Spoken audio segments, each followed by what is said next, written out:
If you know anything at all about big cats, or for that matter, just cats, the thing that you know is that they sleep. They sleep a lot, maybe 16, 18, 20 hours a day.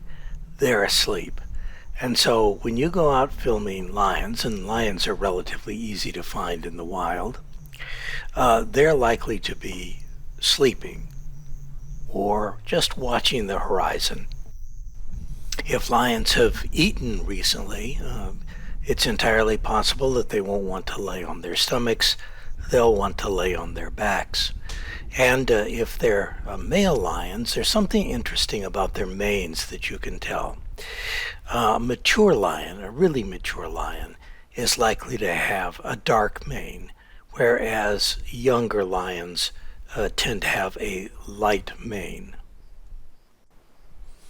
Now, this part of our story is about lions. Nevertheless, you see a warthog in front of you. And the reason is because the warthog is walking towards lions, and it looks like there's going to be some excitement. I think the warthog never saw the pride of lions. The pride of lions clearly saw the warthog, and it was walking straight towards them, and actually it passed the pride of lions, and they didn't stir a muscle. I figure they must have been full and just couldn't eat any more bacon. By the way, that vehicle is a professional film crew out filming this Pride of Lions, and they were as surprised as I was, I think, that there wasn't any action at all by his subjects. I suspect that what happens next is that the warthog smells the lions and he starts going into uh, retrograde. That puts him crossing back in front of the lions again, but the lions once again don't move, and he gets well out of their attack range. And then he starts moving in a different direction.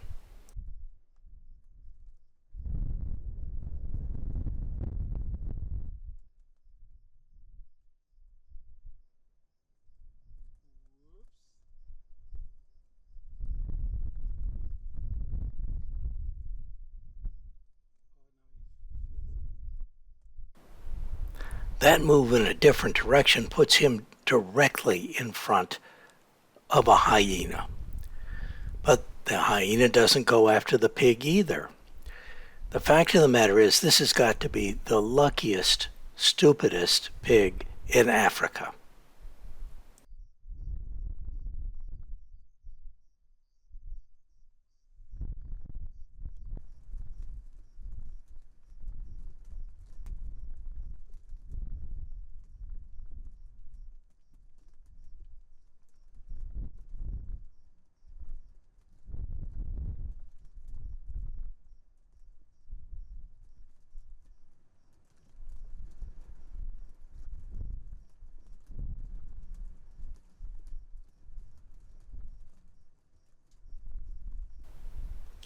Now you can see the hyena behind the warthog, and they appear to be on a contingent uh, course.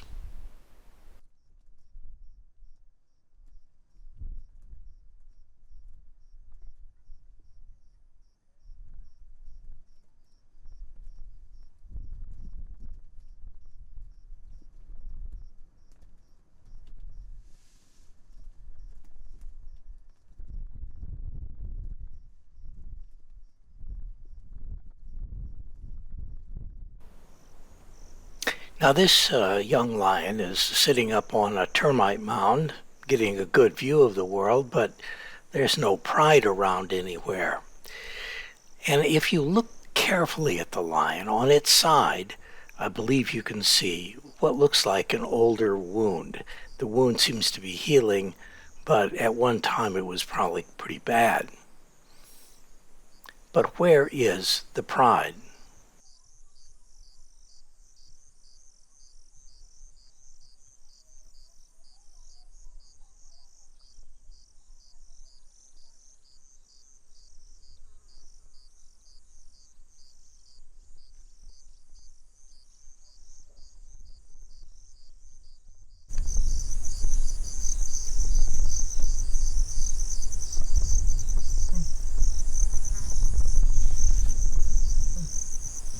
Did you hear that little noise?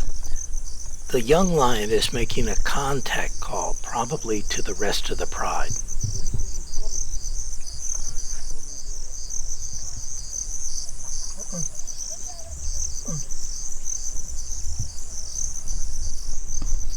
Oh, look, this lion is really hurt.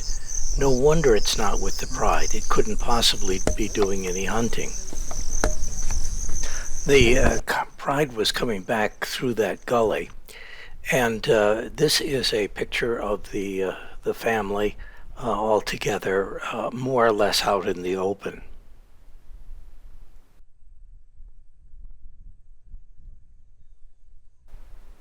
To a very large extent, your ability to get good photographs or video of wild animals depends an awful lot on the guide that you've got with you. They have to be able to position the vehicle in exactly the right place for you to be able to get exactly the right picture. I'm the master of positioning. This is a young cheetah, and it's on a termite mound, which is not terribly unusual for cheetahs. It gives them good visibility of everything that's going on around them. And with cheetahs, that's particularly important. And the reason is because they have relatively weak jaws. And that means that there are a number of predators that can overmatch the cheetah. The cheetah has weak jaws because it's an extremely fast cat. It's unusual in that its claws are not retractable, for example, and what that means is it's using those claws as cleats, and it can run up to around 70 miles an hour for very short periods of time. Now, the cheetah is subject to being attacked by a fairly large number of animals, including hyenas and lions. Because it is so fast, it frequently is very successful in its hunts, but it is also frequently unsuccessful in defending that prize. Now, the reality is that this cheetah has got a problem. It is being approached by not one but two hyena. And this cat is threatening that hyena. Now, the hyena has the strongest bite pressure of any placental mammal on the planet. And so the result is that if there were an actual fight, that cheetah's primary defense would be in running away. But this cheetah is not running away. Incidentally, cheetahs are not large cats like the lion or the tiger. They can't roar. And it's also interesting that these cats did not originate in Africa. The first cheetah that was ever born in the world was born in North America. And it migrated across the Bering Straits in the opposite direction that people went, basically. And you can find them in Asia as well as Africa, although in Asia they're quite rare. This cat is probably nervous with those hyenas around. And it's getting to be late, and when it gets dark, cheetahs have to head for cover, because that's the time that the lions and hyenas dominate this area, and the cheetah cannot afford to try to confront them, especially not at night, when its primary defense is running away. Running away in the dark can be hazardous to your health. Incidentally, when cheetahs were American cats, their primary prey was the pronghorn. The cheetah taught the pronghorn to run like the wind. Now that the cheetah is no longer in America, Pronghorn can run like the wind, but they don't know why.